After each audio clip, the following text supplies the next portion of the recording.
अच्छा सुप्रिया, एक बात बताओ, कल को अगर मैं मर गया तो तुम दूसरी शादी कर लोगी?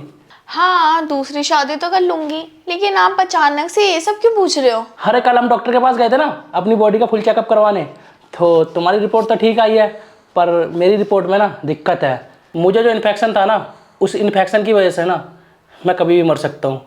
क्या? ऐसे कैसे हो सकता है? हाँ यार, लेकिन अब हम क्या कर सकते हैं, जो था जैसा था अब हो गया। अच्छा, तो इसका कोई इलाज नहीं है जिससे आप ठीक हो जाओ? इसका कोई इलाज नहीं है सुप्रिया, इसीलिए तो मैं तुमसे पूछ रहा था कि अगर मैं मर गया तो क्या तुम दूसरी शादी कर लोगी? हाँ, मैं तो दूसरी शादी कर लूंगी, और वैसे भी मुझे करनी पड़ेगी। और तुम क्या चाहते हो कि मैं पूरी जिंदगी ऐसी विधवा बन के पड़ी रहूं? अब वैसे भी मेरी उम्र ही क्या है, मैं तो अभी सिर्फ 20 साल की हूँ।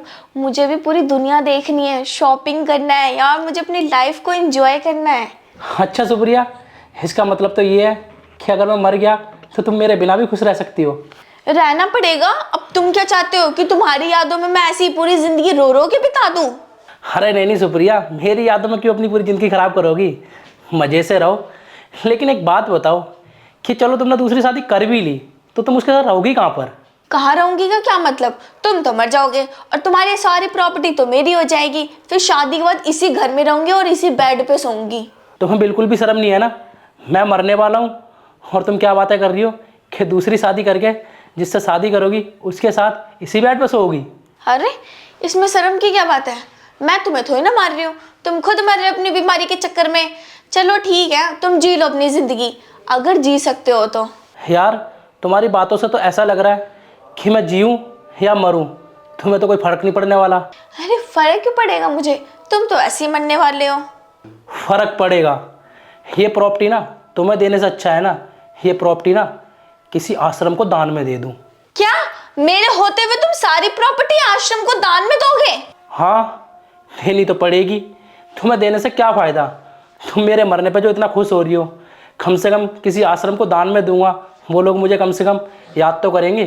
तुम चाहे मरो या ना मरो, लेकिन मैं तुम्हें मार दूंगी। तुम मेरे होते हुए सारी प्रॉपर्टी आश्रम को दान में दोगे? मुझे तुम क्या मारोगी? मरने वाले तो तुम खुद हो। ये जो रिपोर्ट है ना, मेरी नहीं है, तुम्हारी है। डॉक्टर ने बोला है कि तुम्हारी पूरी बॉडी में ना इन्फेक्शन फैल गया है, तो तुम तो बहुत जल्दी मर जाओगी। और मेरा क्या है, मेरे पास तो टाइम ही टाइम है। क्या? मैं मरने वाली हूँ? हाँ, तुम मरने वाली हो। तुम्हारे मरने के बाद मैं मस्त दूसरी शादी करूँगा और उसे ना बहुत खुश रखूँगा और शॉपिंग कराऊँगा और उसे ना पूरी दुनिया घुमाऊँगा, और उसके बाद ना इसी बेड पे ना उसके साथ सोया करूँगा। क्या? मेरे बनने के बाद तुम दूसरी शादी करोगे, उसे शॉपिंग करवाओगे, पूरी दुनिया घुमाओगे? हाँ, क्यों नहीं? जब तुम मेरे मरने के बाद ये सब कर सकती हो तो मैं क्यों नहीं? नहीं नहीं सरजेश, मैं आपसे बहुत प्यार करती हूँ, मैं आपको खोना नहीं चाहती।